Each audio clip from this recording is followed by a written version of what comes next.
بسم الله الرحمن الرحيم. أهلا بيكم. أخبار نادي الزمالك.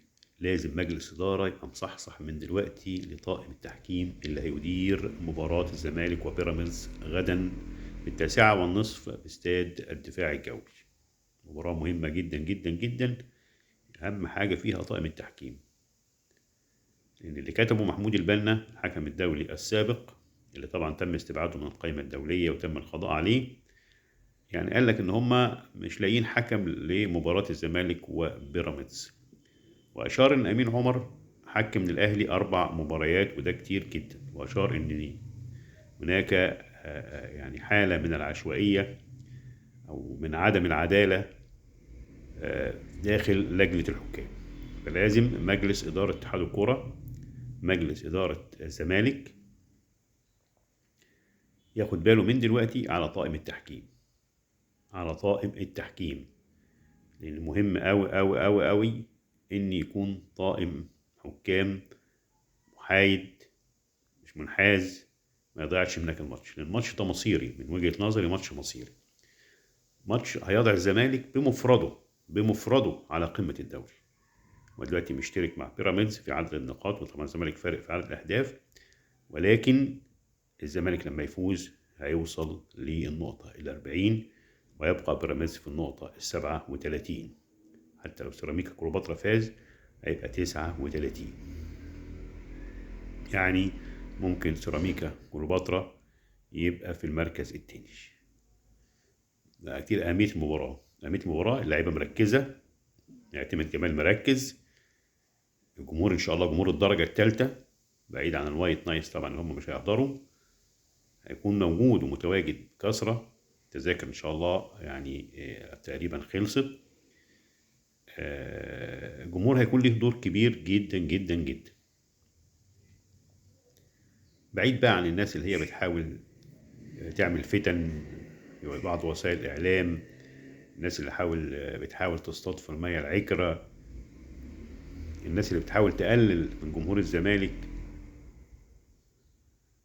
الناس بقى اللي بتحاول يعني تحفز الجماهير الإخرى الجمهور المنافس. يعني الهاشتاج بقى اللي طلع امبارح ده، يعني وراك يا أهلي، جمهور الأهلي وراك يا أهلي، حاسين بجمهور الزمالك وقيمة جمهور الزمالك، جمهور الزمالك العظيم، جمهور الزمالك اللي واقف مع الفرقة وبيساند الفرقة وبيدعم الفرقة. فنرجع تاني ونقول مجلس إدارة لابد إنه يكون صاحي ومصحصح بقى، عشان نجيب له بقى المسحرات يصحيه لحكام مباراة الزمالك وبيراميدز. لابد إنه يكون طاقم حكام محايد، مع إن الواحد خلاص بقى يعني مش عايزين نتكلم عن الحكام يعني، ولكن الحكام دلوقتي بقت مشكلة. يعني في أي مباراة بقى مشكلة. الزمالك بيواجه فعلا مشاكل كتيرة جدا بالنسبة للتحكيم الموسم ده بالذات، وربنا بقى بيوفق، يعني ربنا بيوفق اللعيبة وبيقدروا إن هم ياخدوا ال3 نقط. فالمباراة مهمة جدا جدا جدا جدا، والثقة كل الثقة في اللعيبة الموجودة. يعني كنت أتمنى إن يرجع بقى محمد عواد ويبقى هو محمد صبحي ومهدي، كلهم التلاتة كويسين، ولكن المباراة دي محتاجة يعني حارس عنده خبرة. يعني أنا من وجهة نظري إن كان عواد هو الأنسب والأفضل لهذه المباراة، محمد عواد، ولكن حتى الآن ما فيش حس ولا خبر. مجلس إدارة نايم، ما خدش قرار بعد ما عمل تحقيق مع اللعيب، ما خدش قرار حتى الآن، حتى الآن ما خدش قرار. تخيلوا ما خدش قرار حتى وقتنا هذا. غياب الونش طبعا مؤثر جدا. محمود الونش كابتن الفريق وقائد الفريق ولعيب تقيل، ولعيب ليه يعني، ولعيب ليه كلمة في الملعب، ولعيب بيعرف يوجه كويس زمايله.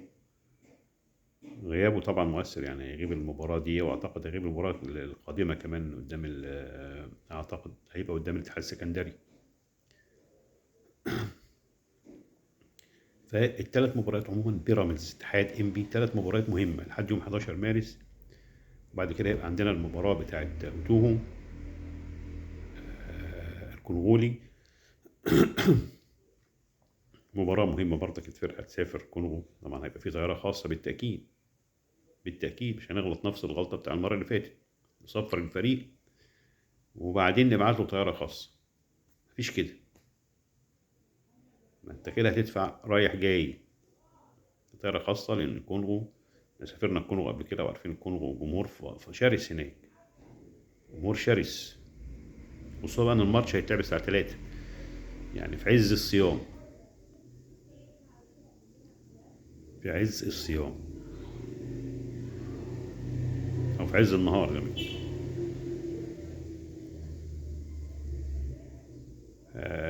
لازم يبقى فيه طيارة خاصة. يعني الحمد لله برضك، يعني الفرقة فايقة. فتوح فايق ما شاء الله عليه، فتوح مكسر الدنيا. عبد الله السعيد، محمد شحاتة، بزيرة، ناصر منسي، علاء الدباغ، سيف الجزيري، حسام عبد المجيد، محمد ابراهيم، ايشو، خضري، محمد السيد. لعيبه ما شاء الله يعني. الزمالك تحس ان بقى فيه لعيبه، يعني بقى فيه لعيبه وفايقه ورايقه والدنيا ماشيه الحمد لله. ولكن المباراه مش سهله. يعني بيراميدز نتمنى بقى ان هو يبقى يعني بيراميدز ساعات بيعلى وساعات بينزل، انما ده بينزل بقى المره دي في المستوى يعني. لكن فيهم عندهم لعيبه، يعني عندهم لعيبه ولعيبه مش سهله. صرف النظر عن احمد شناوي بقى حبه فوق حبه تحت، لكن بقى الشيبي بقى تخش وقطه ومصطفى فتحي وباستون ميلا مجموعه جامده. مش يعني لعيبه بتستمتع وانت برضك بتتفرج على بيراميدز، زي ما بستمتع فعلا بتفرج على سيراميكا كليوباترا. يعني سيراميكا كليوباترا فرقه كويسه جدا، بتلعب كوره حلوه قوي على الارض. كل الامنيات ان الفرقه تبقى مركزه، ان هم يلعبوا بنفس الاداء القوي في الماتشات اللي فاتت او المباريات اللي فاتت. مهم قوي قوي قوي، ان المواجهه دي يعني شوف بقى يعني سلاح ذو حدين. فزت هتركبك خلاص، ما حدش هيقف قصادك بعد كده. متقوليش بقى ولا اهلي ولا سيراميكا ولا.